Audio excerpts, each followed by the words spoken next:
지금 선거 국면이 너무 이념적인 대립으로 점철되어 있다. 또 그렇게 끌려가는 또는 끌고 가는 경향이 있다. 이제 그런 이야기고, 또 한국 교회는 어떻느냐? 이제 뭐 한국 교회도 일부가 이 이념적인 그 대립에 너무 몰입돼 있어서 우리가 노력을 하고 있다. 그런 이야기를 좀 했습니다만, 근데 전반적으로 한번 짚어주시죠. 예, 나 어제 그저께 어느 교회 집사로부터 편지를 받았는데 내가 전혀 모르는 사람인데 자기 목사님이 설교 시간에 이 정부가 사회주의로 나아가려고 하고 있다. 그리고 북한에 그 동조한다. 뭐 그렇게 그리고 자기는 거기 전혀 동의하지 않는데 어떻게 했으면 좋겠냐 그렇게 편지가 왔어요. 아주 좀 놀랐어요. 교회 설교 시간에 그런 말을 한다는 것은 그건 안 된다 그런 생각이 드는데요. 지금 이번 선거에 제일 심각한 문제가 내가 봤을 때는 이념이라고 봅니다. 아까 뭐 잘 지적을 했습니다만 거짓 뉴스도 문제지만 이념이 거짓 뉴스하고 이념 대립하고 같이 가고 있습니다. 그게 섞여 있죠.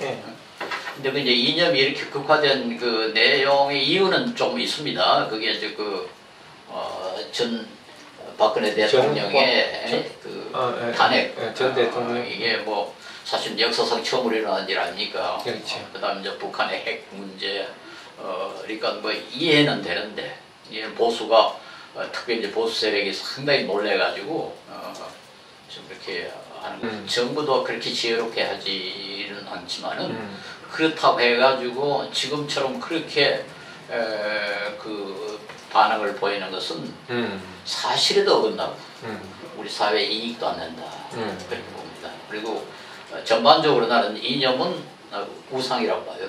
그래서 이 이념에 입각해서 행동하는 것은 이건 우상 숭배하고 못지않다. 가령 믿음보다도 교회의 가령 같은 교인이라도 이념이 다르면은 마치 그 불신자보다 더 적대시하고. 이게 불신자가 이념이 같으면은 오히려 그 사람에게 더 가까운. 이렇게 되면은 뭐가 더 중요하냐? 맞습니다. 우리 믿음이 더 중요하냐? 이념이 더 중요하냐? 이념이 더 중요하게 돼버렸어요. 그건 우상이죠. 그게 이제 사실은 제 공부하는 것하고 이제 연관이 돼서 좀 그 연구를 해봤습니다. 그래서 이제 몇 가지 우리 한국 교회를 위해서 이제 알려드리고 싶은 것이 있어요. 그건 첫째로는 그 복음은 우리가 다 안다고 전제를 하십시다. 복음적이 아닌 이념에 관한 것은 좀 공부를 해야 된다. 맞습니다. 그러니까 자본주의가 뭐고 사회주의가 뭐고 자유주의가 뭐고 공산주의가 뭐고 이런 걸 이제 좀 공부를 해야 되는데 아쉽게도 거기에 대해서 거의 잘 모르고 있거나 아니면 군사 독재 시절부터서 왜곡되게 전달한 것을 그대로 가지고 있거나 하는 것이 첫째 문제가 있다. 그러니까 만약 교회 지도자들 특히 목사님들께서 이념에 관한 발언을 할 수 있다고 봐요. 가급적이면 설교 시간에는 안 하면 좋지만 그래도 이제 할 수는 있는데 하시려면은 정통적인 그 자료들 뭐 정치학 개론을 추천합니다만 여하튼 정통적인 좀 자료들을 일단 보고 그 다음에 이제 그 맞춰가기를 해야 된다. 예를 들어서 공산주의를 얘기하려고 그러면 공산주의 제일 그 기초적인 그 정책은 그 사회적 자산의 국유화 아닙니까? 공공적인 소유권을 주장해야 이제 공산주의라고 말할 수도 있고 막 더도 다른 것도 많습니다만 또 그거 이제 그 정도를 추구를 해야 공산주의를 추구한다 이렇게 이야기를 할 수 있을 텐데 그 어떤 목사님이 그 이 사회주의로 가고 있다 뭐 이렇게 그 하면서 거기에 막 이런 내용을 보니까 그런 거다 이렇게 얘기하시는데 1번이 뭐냐 그러면 원자력 발전을 저기 안 하려고 하니까 아니 이건 좀 아닙니다. 이게 황당한 거예요. 원자력 발전하고 공산주의하고 무슨 상관이 있어요. 원자력 발전을 제일 지금 안 하겠다고 주장한 나라가 독일 아닙니까? 그건 완전히 없애겠다는데 그러면 뭐 독일 공산주의입니까? 그게는 전혀 아닌데 이분이 어디서 이제 좀 보고 잘못 좀 전달을 받은 것 같아요. 그런데 그걸 목사님이 권위 있는 목사님께서 공개적으로 이야기를 해버리니까 상당히 이제 교인들은 헷갈리겠죠. 첫째인데 두 번째는 이제 무슨 문제가 있냐 그러면 이게 이제 사실은 심각한 건데 여론조사의 스펙트럼을 보면 뭐 20대, 30대, 40대까지도 특히 50대도 상당 부분이 굉장히 진보적인 입장을 가지고 있다. 그럼 근데 60대, 70대, 80대 갈수록 보수적이다 얘기예요. 그런데 목사님들께서 이게 70, 80대의 그 노인들의 의사를 집중적으로 반영하는 설교를 해버린다. 그러면 이쪽이 진보적인 생각을 젊은 사람들은 입장이 어떻겠냐 이게. 그냥 자연적으로 교회를 떠먹게 하는 왜 저 친구가 이거 교회 열심히 다니다가 왜 요새 자꾸 그 발을 끊고 있나 그 오해를 이제 그렇게 할 수 있는데 그때 아마 생각을 해보시면 내가 설교하다가 혹시 이상하게 너무 과도하게 보수적인 이야기를 한 거 아닌가? 이념적인 이야기를 해서 상처를 받은 게 아닌가? 그 생각을 좀 꼭 해보셨으면 싶어요. 지금 그 젊은이들이 교회를 떠나는 이유는 여러 가지가 있을 수 있는데 특히 이 선거 국면에 과도하게 이데올로기적인 이야기를 해서 이 좌나 우나 전부 이렇게 그 멜팅팟으로 이렇게 녹여야 될 교회가 도리어 젊은 사람들을 쫓아내는 그런 그 상황에 처해 있지 않을까. 그게 이제 참 걱정입니다. 예, 난 첫 번째 공부를 좀 해야 된다는 것에 대해서 예. 옛날부터 아주 뼈저리게 느꼈어요. 예. 가령 그 목사님들이 교회에서 설교할 때 경제에 대해서 이야기를 하는데 그 앞에 이제 경제학 교수가 앉아 있다고. 근데 겉으로 보면은 너무 유치하게 이제 말을 해버린단 말이에요. 예. 그러니까 차라리 그만 성경 이야기만 했으면 좋을지 예. 왜 경제 이야기를 하느냐. 사실 우리 아버지가요. 예. 우리 아버지가 유교학자였는데 내가 전도한다고 애를 써가지고 그 마을에 있는 교회에 한번 나가시라고 그랬더니 또 갔어가지고 첫날 목사가 공자 이야기를 한 거예요. 공자 이야기. 오 마이 갓. 우리 아버지가 가서 와서 에이 그 무식한 놈.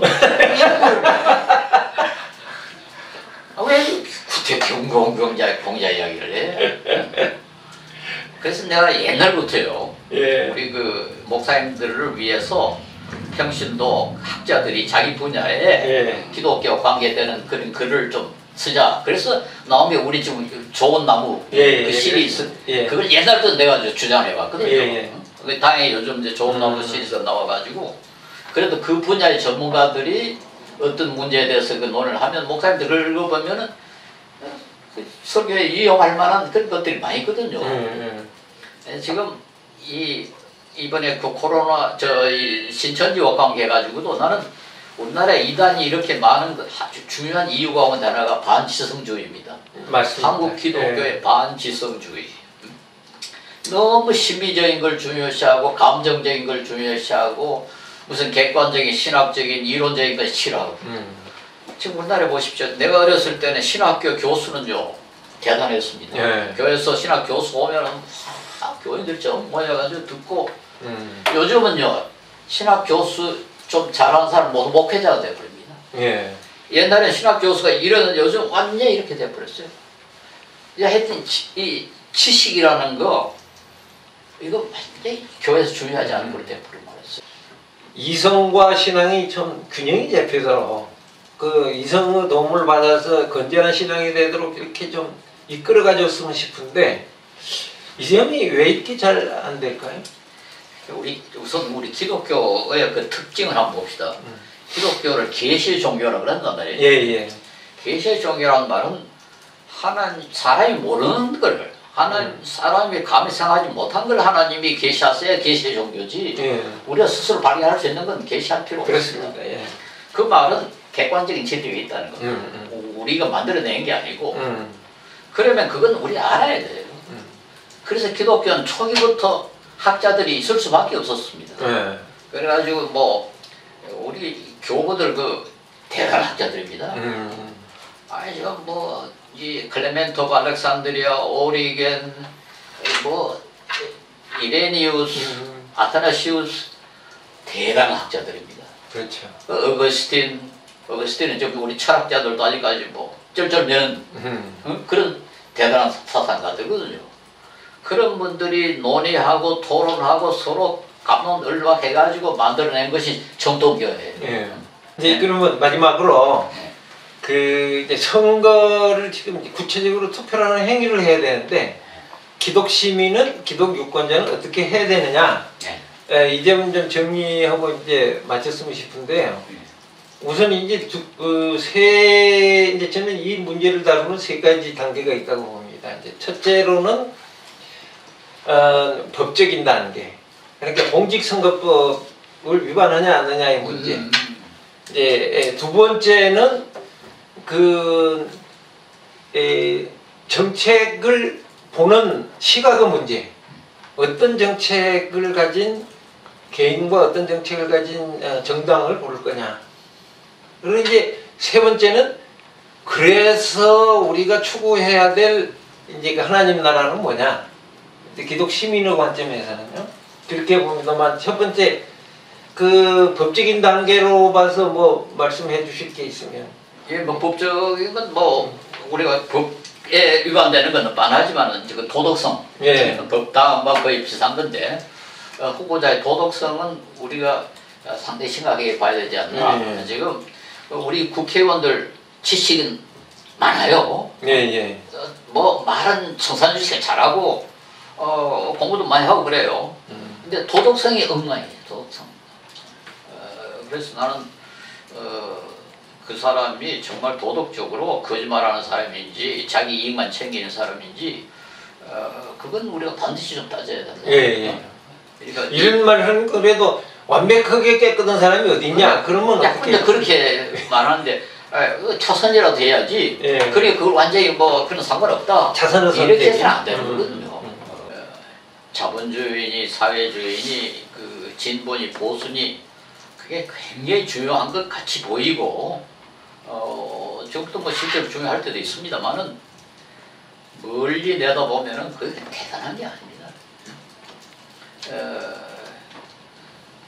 그리고 우리 그리스도인들은 그런 그 역사 철학 그게 하나님 뜻이라고 그렇게 착각해서는 안 됩니다. 그렇게 그 위대한 그리고 이 역사에 대해서 그렇게 심각하게 생각하고 어떤 의미에서 뭐 시간에 대해서 최초로 인류 최초로 생각한 어거스틴도 Divine History is Mystery. 하나님의 역사는 신비롭다. 예. 우리가 수수께끼다. 예, 수수께끼다. 역사의 패턴을 어거스틴은 그때 이미 부정을 했어요. 근데 나중에 오히려 헤겔이니 뭐 도이미 이런 사람들이 역사 패턴 이야기했습니다. 근데 지금 다 그 형태라는 게 드러나 버렸잖아요. 어거스틴은 이미 그때 우리가 알 수 없다.